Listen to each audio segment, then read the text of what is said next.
Worshipped and feared by thousands, this young girl is a living goddess. The latest in a long line of goddesses or Kumaris that goes back centuries.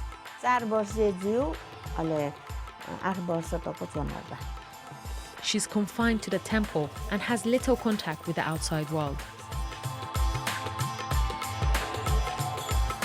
She can't speak to anyone and her feet must not touch the ground. But puberty is the end of her reign and she must leave the temple. The morning you were worshipped as a goddess and next day it's nothing. For some, the shock is too much and they refuse to leave. It's been 60 years. Doesn't your auntie want to start a mortal life, a normal life? Now campaigners are asking if becoming a goddess is in the best interest of Nepal's children. That leaves a huge mental scar that affects their life forever.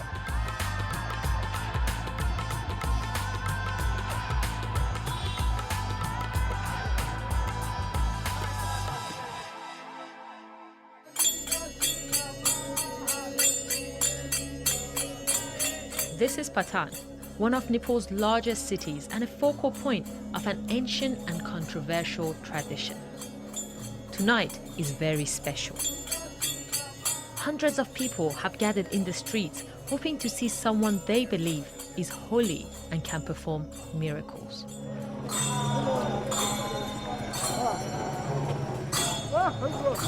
Someone who is both feared and worshipped. This 8-year-old girl is who they've all been waiting for. Revered by thousands, she's considered a living goddess, a Kumari.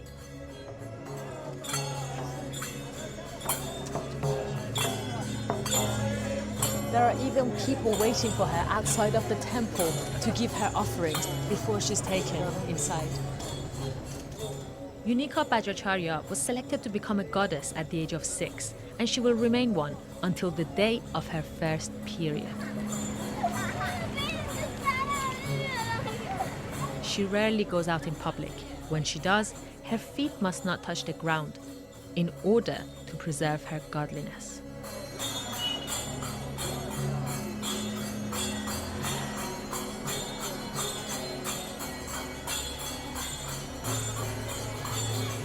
That's where the rest of the rituals are going to happen tonight, behind closed doors. And she will come out a few hours later.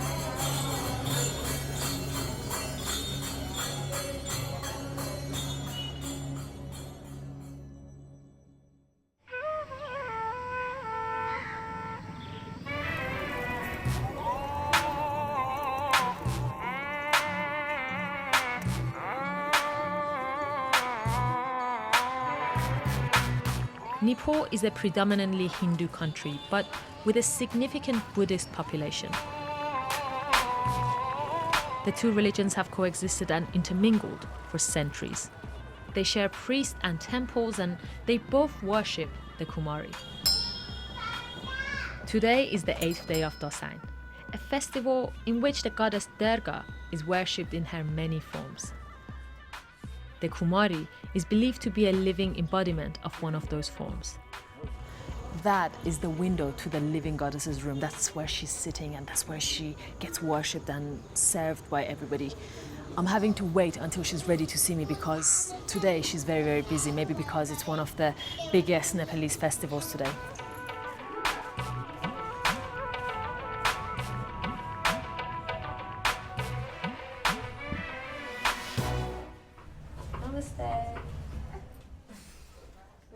She lives here in the Kumari Palace and receives visitors in this room.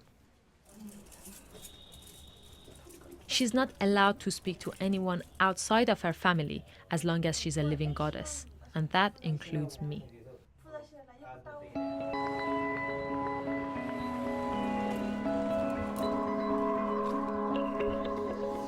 We're waiting for a lady in her 60s, and she was a Kumari over 50 years ago. I'm very curious to find out how things were for her when she was a living goddess. Oh, I think she's here. Oh, she's here. Hello. Namaste. Namaste. Nice to meet you. I'm Saha. Nani Maya Shakya became a Kumari at the age of 4 and remained one until she was 12 years old. This is a picture of her when she was a Kumari. Here she says she was around 5 years old. 4 वर्षे जिउ अहिले 8 वर्ष तको चुनाउदा 5 years old, you were so young. Did you not miss your parents? Was it not difficult to be away from your parents? पहिला पहिला पछमच बेलेला पछपछ वही आले बदुली से मदो मामो वले मामो की वही दर्शन यही जनी वनी As a small child, she was taken away from her parents and brought to live in the Kumari palace. Though they could visit, they couldn't take her home. So the young Kumari was brought up by priests and caretakers.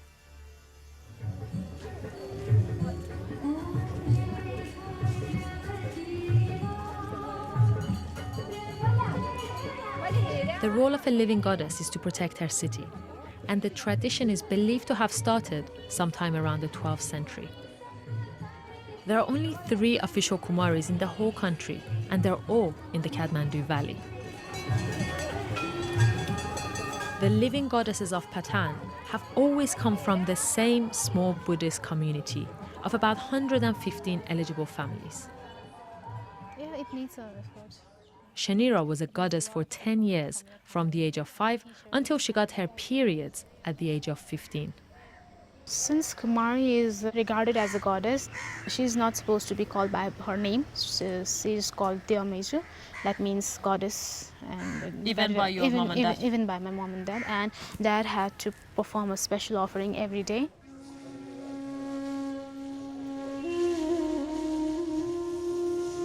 She has to be kept pure in every way, and she has to be dealt with respect.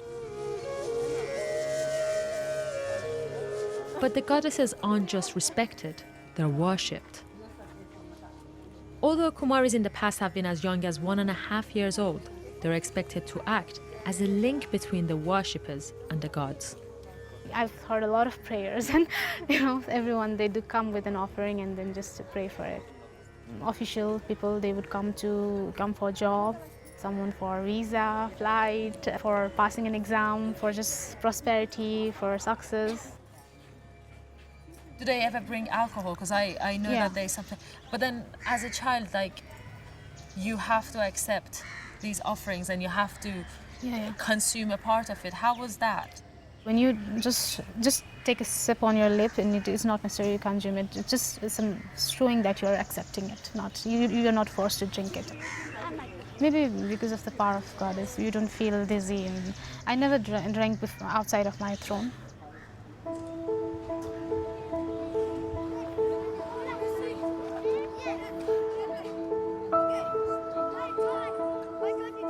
Like other Kumaris, Shanira's childhood was very different to that of most other children her age. I didn't have friends because people would come and treat me as a goddess. They would just come, bow down and take blessings and then go. So they were not like friends, but I have 2 younger brothers, so I used to play with them. My brothers were mentally prepared that she is a goddess and you have to be playing with her consent, and we just play indoor games and not like touching is not allowed. And neither is moving around or laughing or crying or even smiling. The living goddess is expected to sit motionless and expressionless for hours while being worshipped. A challenge for any child, even when daddy is right there. That's why a key criteria for becoming a Kumari is calmness.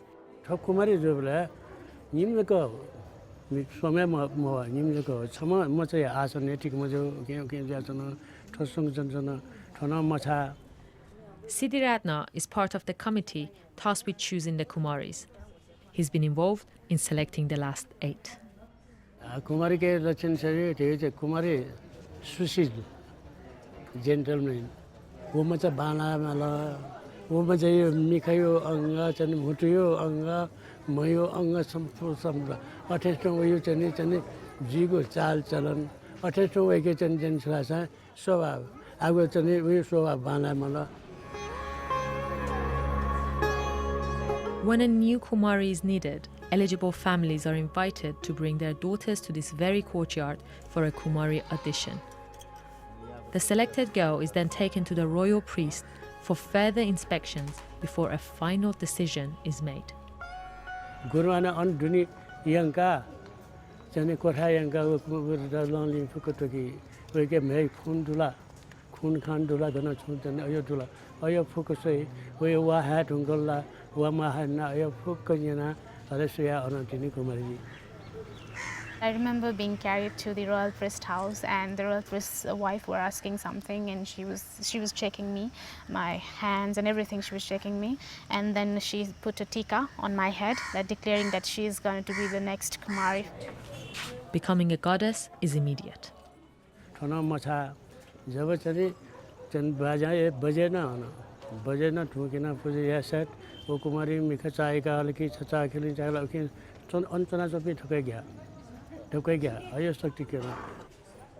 Puja village and a cheap mojo, Atomic token is up on Majore, Puja elevators and drink about table. I forgot to know, some. But she didn't matter. One bonnet and a such places to antashinotical league. The girls' lives changed dramatically, and so do their families. Napasha Iko Parga, Nava Toyobi, Binis Nadu, Adio, Ju Mac, Kumar Doble, Aju Jaya Paragula, Kumari Devi, Sandasi, Aju Karvar, Ju Jaya Mewaja, Tom, Nini, Kumarevi, Pudazi, Nini Nitra Pudayao, Ale Pini Pudawi Pudayao, Siri, Ale Anon Lipa, Darsania Pi. Munuto Wayatani,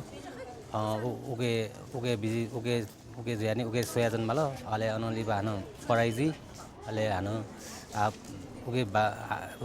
Bize, I would change you tea, Tego, change up Mao, Summonsman, Yoni, Arexis, Swimala.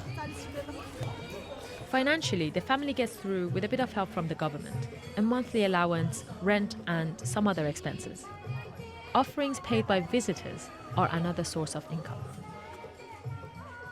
Santisu, Wojidavo, Ju Tiagino, Pisha, Ju Media, Diazak, Ekdome Kushizo, Ekdeme, Tita Buzezo.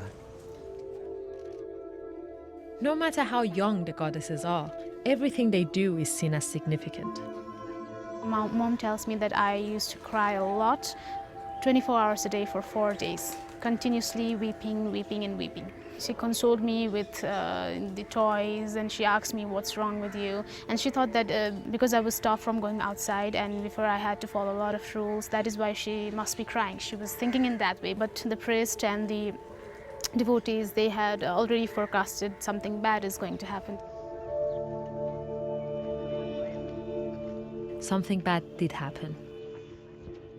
A massacre of the royal family occurred on the 1st of June 2001. Crown Prince Dipendra went on a rampage in the royal palace in Kathmandu, killing his parents, the king and queen, 3 of his siblings, and several other people. The country was left shocked and traumatized. On the 4th day, I heard that the royal massacre happened, and on that day I stopped crying. So my mom said that she really forecasted a bad omen. Many Nepalese believe that this prediction was the goddess working through the young girl.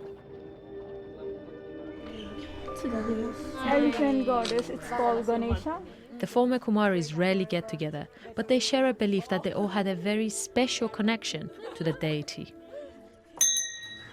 Since we are recognized as a goddess, we can feel their prayers, and it's the feeling of the people, faith of the people that made us so powerful, and the power within us also. But all this comes to a grinding halt the day a Kumari has her first period. I told my mother, and she said that now you're no longer a Kumari. The feeling was a mixture of both curiosity and the sadness. Sadness because I was no longer a goddess, and curiosity to join in the new world and how I would be able to cope with the society and all that. As a new goddess arrives, the old one must leave, carried for the last time. Though this former Kumari is probably only about 11 or 12 years old, she must endure a very public ejection. The purity dies away when you experience your periods. The way I put it is, where there is God, women with periods can't go there. Be it the temples, be it the religious practice in their own home, in the kitchen, because in the kitchen the food is there, and if a woman with a period touches the food, then the food becomes impure. She has to sit away from the others and then have her food. The Kumari must begin her transformation from holy goddess to mortal teenager. She must learn to make friends, walk around town, and go to school, all for the first time.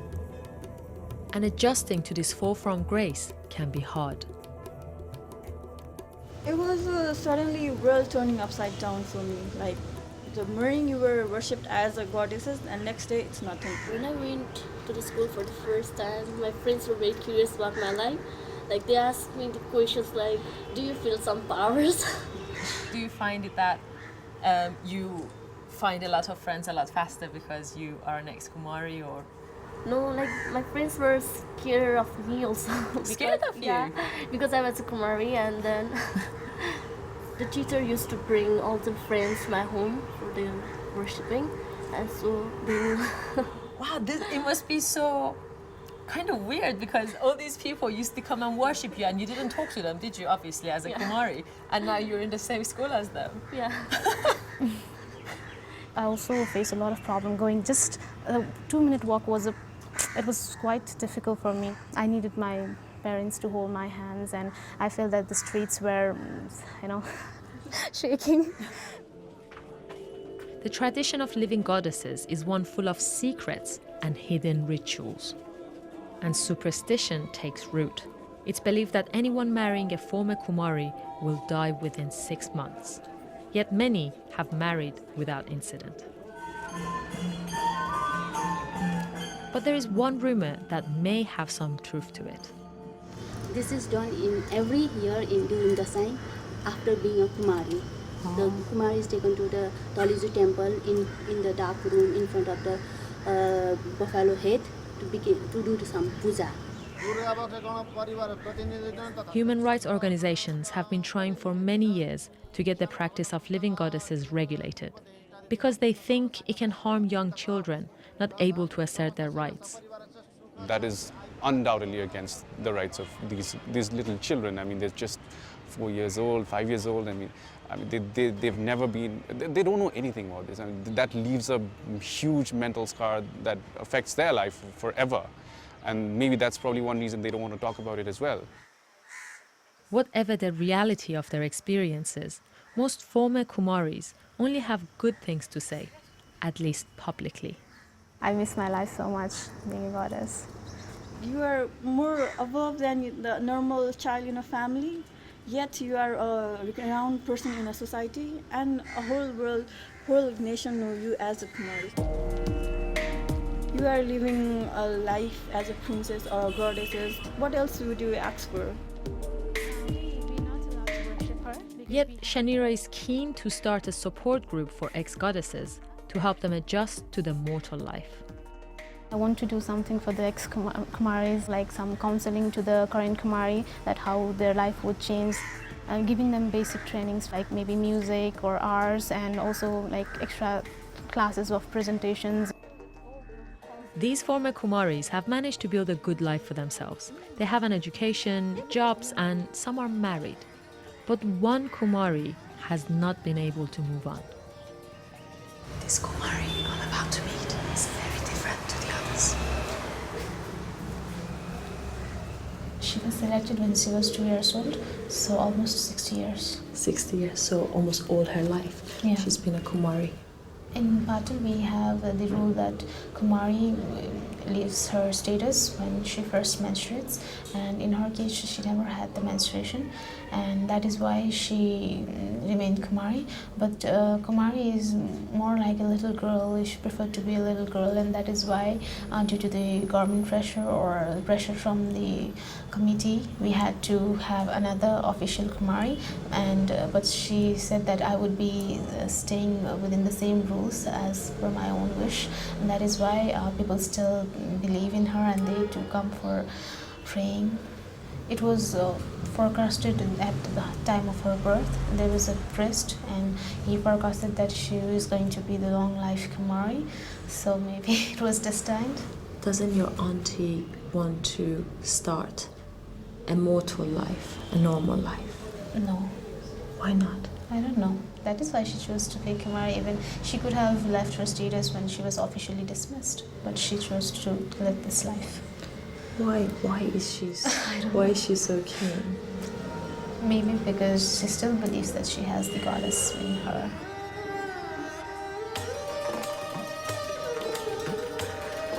Some human rights organizations worry about the effects years of being a living goddess can have on young girls. They applied to Nepal's Supreme Court to declare the practice child labor. The court declined to do so, but did ask for reforms. Campaigners, however, still assert the girls are denied their rights. The rights that I'm talking about is basically the right to go to school, to learn with other kids, to grow in the same manner as other kids, to make sure that if they have a health issue, they have a health problem, they're allowed to go to hospitals, they are allowed to go to medical checkups into the hospitals, and not that, because in some systems they are not allowed to go to hospitals. The doctors have to come to the Kumari house. But they can do little because neither the community nor the former goddesses themselves are complaining.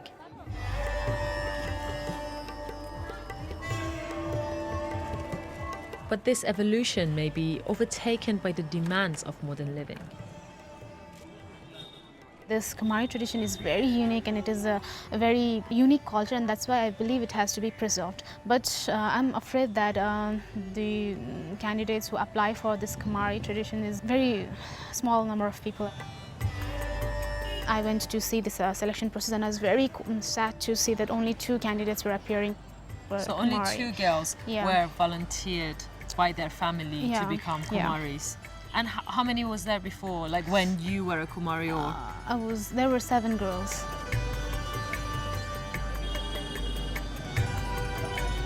The tradition of goddesses goes back many generations, and it does have its admirers. But it seems like fewer and fewer parents are willing to sacrifice their daughter's carefree childhood for the chance to becoming a goddess, even if they think it offers a link to the divine.